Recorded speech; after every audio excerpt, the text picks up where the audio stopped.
Welcome to the Binge Breakers podcast. I'm Jacqueline. I am here to teach you how I overcame bulimia and my binge eating disorder, and how you can too. Through simple steps of mind management, repairing your relationship with yourself, understanding your habits, and intuitive eating. Disclaimer: this recording is not intended to be utilized as medical advice or a medical diagnosis. If you think you're in need of medical attention or treatment, please seek it immediately. This recording will also contain sensitive subjects such as binging and purging, weight, and depression. Please listen at your own discretion and do what you think is best for you. Hello, podcast listeners. How are you doing today? Classic Jacqueline. I'm here. I didn't necessarily want to do this episode, not because I don't like you guys. That's not the case. I just, a normal person. I wanted to draw. My brain's like, there's so many more things we could do right now. We don't have to do this. But I know once I start talking and getting into it, it will get easier and I'll actually come to enjoy it. And then I'll be like, how could I ever not want to have done the episode? What's wrong with me? That's just how my brain works though. But today for this episode, I actually posted a Q&A question on Instagram, and I do these every once in a while, but people answered it with lots of really good questions. So today I'm going to be answering your questions from Instagram. If you don't follow me on Instagram, it's not a requirement, but I do post things like that, like this on here. So the podcast is the main thing, but sometimes I use the content I make on Instagram to fuel the podcast and vice versa. So if you want to participate more in that in the future or see more regular content from me, I'm on there. It's bingebreakers_bulimia. But real quick, before we get started, I do have a few announcements. One, not very important, but I just feel the need to share this with the world. A few weeks ago, I was like, I should get some silly putty for during my meetings. I always want to fidget with my hands. And I used to use silly putty a lot when I was a little kid. And it actually worked. I got some from the kids section. It was like $4.50. From the grocery store or whatever, and I used it during a meeting an hour ago, and it helped so much with my concentration. I'm not really worrying about things, just like feeling the texture. I felt more calm, more chill, just a stimulation issue, right? And I've had someone a long time ago tell me, like, you shouldn't need fidget tools or anything. It's just a bad habit to be in. But honestly, like the relief I felt during it, I have to sit a lot during my work and listen to people talk a lot, which I do truly love, but it's a lot to take on. And I think having things to do with my hands really helps. The next step is to get a walking treadmill, really, but I'm not ready to invest in that just yet. So we're going to do silly putty instead, and it worked well. So that's a little life hack for you. And and then also, I'm just posting a lot of funny reels on Instagram recently, and I'm loving it. I feel like my humor's back. I'm able to post a ton of memes. So if you like memes, go check that out too. And then 3, I have a total of 7 spots open for private coaching through the end of the year. So if you have listened to this podcast for a while, you're really liking the content that I share and it's helped you in your own recovery journey, but you feel like you just need that last little push or you kind of don't know what to do, but you need some sort of accountability, and doing it on your own is just feeling a little bit overwhelming. You can book a consult with me on my website at bingebreakers.com, and we'll talk for about 30 minutes and we'll discuss whatever's going on with you. I usually give people direction, whether they work with me or not, on their next few steps. And then after that, we'll determine what would be the best package for you. Usually I work with people from 3 months to 6 months, depending on what they need. And then we'll decide if we're a good fit. So if you are wanting that, you want to change your life, and you think that I would be a good guidance mentor for you, coach for you, then you can find that on my website. But just to let you know, those spots do go up. And it takes us a little bit to get things going. So if you want that to start out your new year or to go through the holidays, having a coach supporting you, I can be that person for you. And there are 7 spots available for that till the end of the year. So just to let you know. And then also I'm going to be hosting some workshops and free challenges this month and next month. I planned a lot of it out on Tuesday, and then we're working on making the content for that. So keep it posted. Keep yourself kind of eyes on what's going on with me. And then lastly, oh my gosh, I said a few things and then it's just going. I'm so sorry. I will get to the content soon, I promise. But I'm doing a free group coaching call next Thursday at 2 p.m. Mountain Time. The info and sign up information will be on my website, bingebreakers.com. You can go check that out. It'll also be in the description of this podcast. But if you would like to talk with me, or get help or support or see others going through that journey, you can find that on there and sign up for it, and then just be there or be square at 2 p.m. Mountain Time on Thursday next week, November 9th. Okay, I think I've covered everything. All right, let's just jump into questions. I don't have an assistant or anything, so I was too lazy to go through the questions of which I think are the best and what order, so we're just going to go for it. Classic me, just kind of going in. I was putting up a whiteboard recently and they had these special hooks and stuff, and I was like, I could read the directions, but am I going to? No, I'm just going to figure it out. So that's me. Anyway. So this first question I thought was a good one to start out with, kind of positive, hopeful. They said, what's the best thing about a life without bulimia? I'd say the best thing about a life without bulimia is that actually, there's two things. One, it's not as up and down. I just feel a lot more stable without binging and purging in my life. When it was binging and purging, I felt like my lows were really, really fucking low. And then my highs were really high, but not even like the highs were kind of blunted. It was just a bunch of lowness and numbness. And I didn't have all my mental faculties there. It's very hard for me to concentrate a lot of the times. And I was just always obsessed with food and all this other stuff. So there's just none of that. There's none of this looming presence of stress and awfulness in my life that bulimia was creating. It's kind of like leaving a toxic relationship. If you're with someone who's abusive and constantly stressing you out, you're always on edge, even if you don't necessarily know it, there's just some sort of buzzing going on all the time. That's how I describe bulimia. And now that it's gone, it's like, whoa, thank goodness. It's just so much better. However, life still sucks sometimes. I just posted about that recently on Instagram too. But what I'd say is, even when life is kind of shitty, like these past few months for me, past 3 months have been a crazy time in my life. Some of the most triggering times I've had since I recovered from my eating disorder. And the nice thing I noticed was that recovery and living without bulimia was still totally worth it because I could deal with it better. I was able to have different ways of coping. And because I wasn't numb, I was able to see things that I didn't want to tolerate rather than just blunting them and then tolerating them with bulimia. I got myself out of a really terrible situation in a lot of ways. And I don't think I would have been able to do that if I was still struggling with bulimia. So the skills I learned in recovery and then not having that blunting presence in my life really helped me. And then I think you just feel a lot more stable. And a lot of the tools I learned in recovery, like delayed gratification, learning how to intentionally think versus just being reactive to my thoughts, that not every single thought I thought was real or true, and that I could choose what I wanted to think. I could alter my behaviors. It empowered me so much and helped me understand the power that I actually have, the control that I actually have over what I want to do, and then I can actually change, and gave me a whole new outlook on life. So even during triggering times, I don't regret it one bit, and life without bulimia is so much better in so many ways. Even when it's not better, you are just better equipped for those challenges.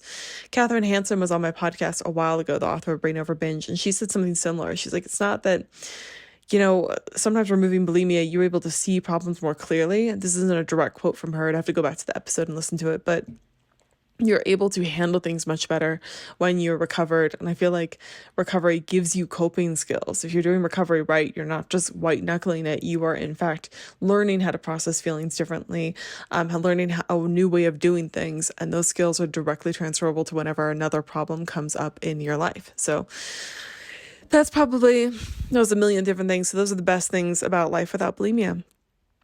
Another question was how to repair damaged relationships because of lying about bulimia. This one's a tough one. You can't control how a relationship and how it's going to be repaired and the rate at which it's going to be repaired, especially when you've been dishonest for a long time. You can't just make someone trust you. You can't just make someone believe you. The only thing I think you can do in this situation is really admit everything you can, if you have been lying, confess to every single thing, being on the receiving end of lies myself and being sometimes the liar myself. So I've been in both positions, someone who's been lied to on a grand scale and then someone who's also lied to other people on a grander scale, not as grand, but still.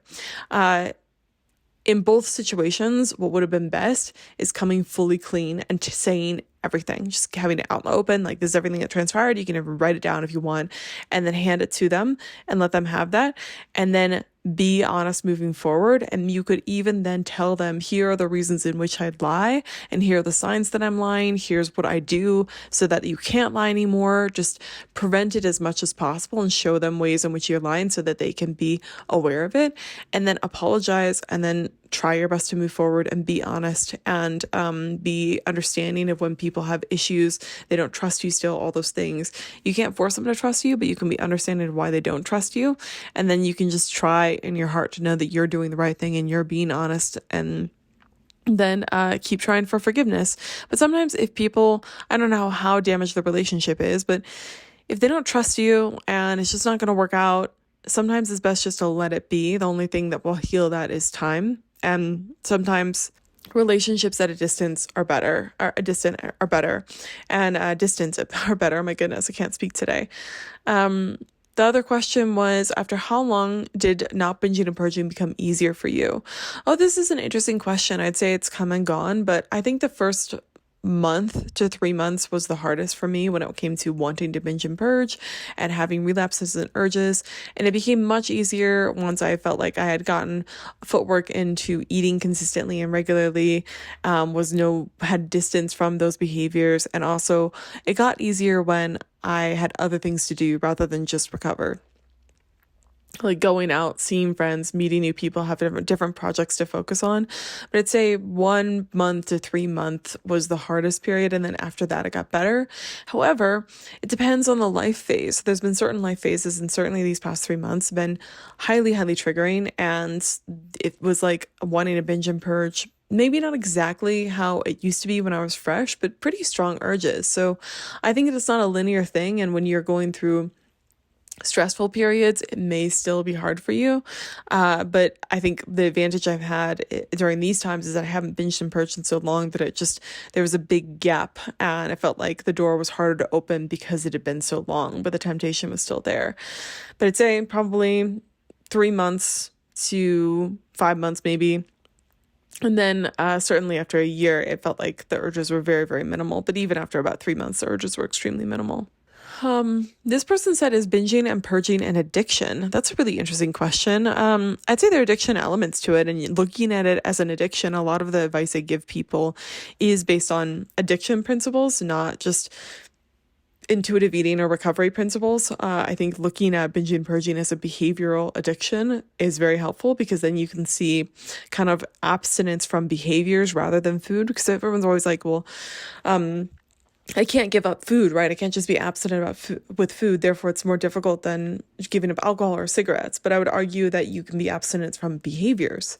And if you can be super specific about those behaviors and bring a lot of awareness to them, and then recognize them earlier on when you're heading down that pathway and changing before it gets too late, that is where you can use that addiction element to it. I mean, we think a lot of things that aren't necessarily chemical substances are addictions. People recognize gaming addictions, porn addictions, and there are chemical things going on in your brain with those things when you interact with them, but they are not in itself a technical addiction that you're putting into your body and then consuming, and then it's altering your brain chemistry. But it is doing that just from a third party sort of situation. So I think binging and purging, it's not entirely an addiction, but I think it can become an addiction. And a lot of recovery books talk about how at first it started out as an emotional response, a trauma response, a response to starvation, but then it eventually just becomes what you do. And I think looking at it as an addiction definitely helps me out and helps a lot of my clients out and other people recover.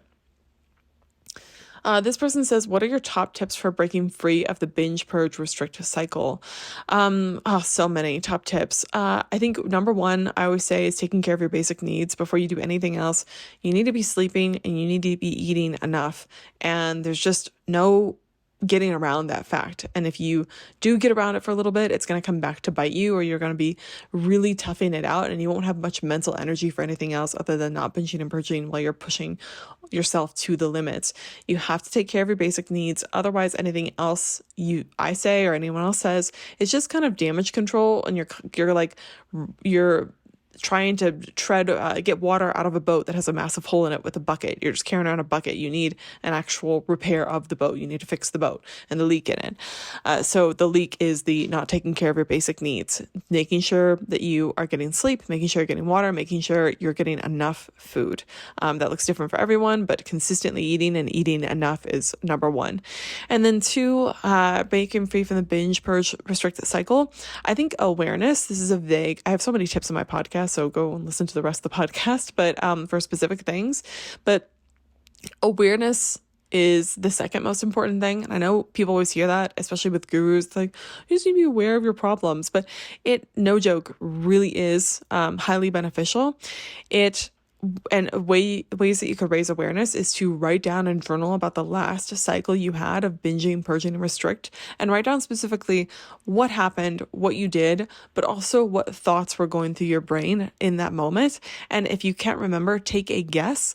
And what's highly important for this is that the more awareness you bring to your cycle and the reasons, when you're doing it, how you're doing it, how you feel when you're doing it, and most importantly, what you're thinking when you're doing it, then the next time this rolls around, you'll be able to catch it earlier. You'll be able to possibly observe yourself more rather than just reacting to it. And I think the binge, purge, restrict cycle, while there are many different reasons it's happening, it's not just a habit. If you look at it as that habitual addiction piece of it, and then you see this is just a trigger and then it's a response to a trigger and I'm reacting immediately without any thought, awareness gives you back that power to catch it earlier on and to observe it and be like, wait, we're doing that thing that we always do. This is what we always respond with. Maybe we can do something different that time. So awareness gives you gaps in time that makes things go slower when you know what's going on. So I say awareness is number 2.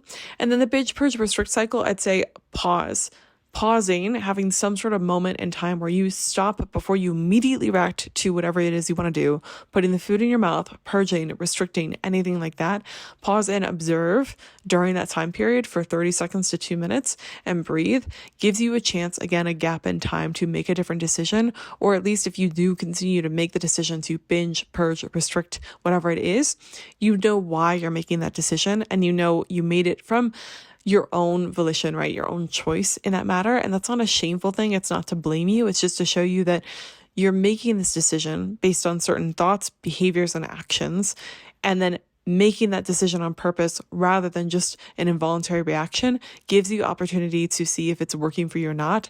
And I find when people do that, even if they pause and still binge or purge or whatever, eventually they don't really like that and they stop doing it earlier on. The cognitive dissonance builds. So I'd say those are my 3 top tips. I have a lot more details and like practical things in my podcast and then also in my group program. But I think when you say top tips, like they're really big picture things, but they are very important. So re-listen to that if you need to. Don't just dismiss what I said there. I'm saying them for a reason. It's because I see it with many different people. All right, I'm just going to make sure I have a meeting coming up in 20 minutes, so I can't be late to that. Let's see. This person's saying relapsed after 3 years, long relationship ended, one times a month. Interesting. I don't know. They're binging and purging 1 times a month. Not sure where to begin. I'm sorry for this person. I feel you. Like after just getting out of a long-term relationship too, it sucks. It's a hard place to be in. Where I would begin if I were you is just to take inventory of where you are, what you're doing, what you're not doing, and in terms of recovery and life stuff in general. And then maybe even instead of like trying to start recovery all the way, look at where you want to be. Where do you want to go? Because this is an opportunity for you to really change up your life and your identity, ending a relationship, going through a relapse, all those things. It sounds like it's the worst thing ever, but it's you're kind of burned everything to the ground and you're able to start over. So it's a really great opportunity to look at, here's where I am, here's what I'm doing on a daily basis and maybe a monthly basis. And then where do I want to be? If I'm out of this relationship, if I'm not interested in bulimia, who do I want to be a few months from now? And I think that would give you some direction on where to begin, just those big picture goals. And then another thing, I think I put an episode out about like, if I relapse today, what would I do? And I would probably start immediately making sure that I'm eating enough and eating consistently. I would then put some sort of protocol in for when we're getting urges, because it's not a question of when the urges will come, it's if they're coming, or it's not a question of if they're going to come, it's a question of when. So like have some sort of protocol developed for when an urge comes, whether it's to journal, whether it's to pause, whether it's any other coping tactic you've heard of, but put that into implementation. And then I'd reach out to some sort of friend accountability thing, or if it's bad enough, get help from a professional like a treatment center, a counselor or therapist or coach.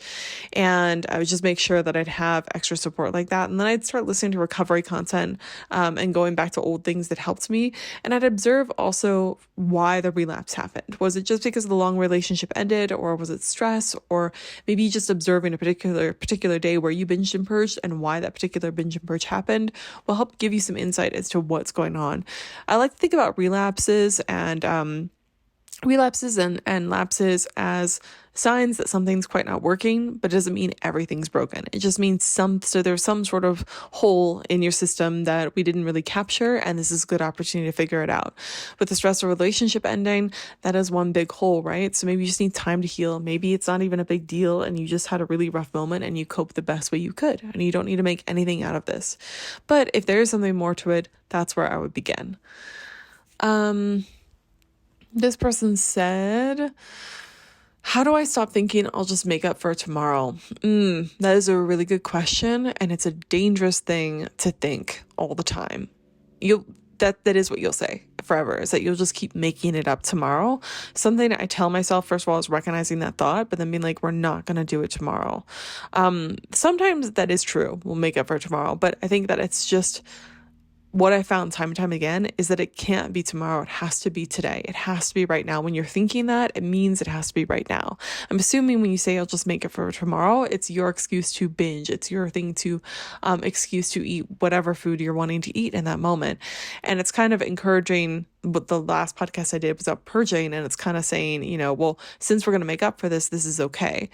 But you can't think like that. It's a dangerous way of thinking. So my simple answer is to stop thinking that and stop using that thought, because it's not true and it never works. And you can even play out to help your brain.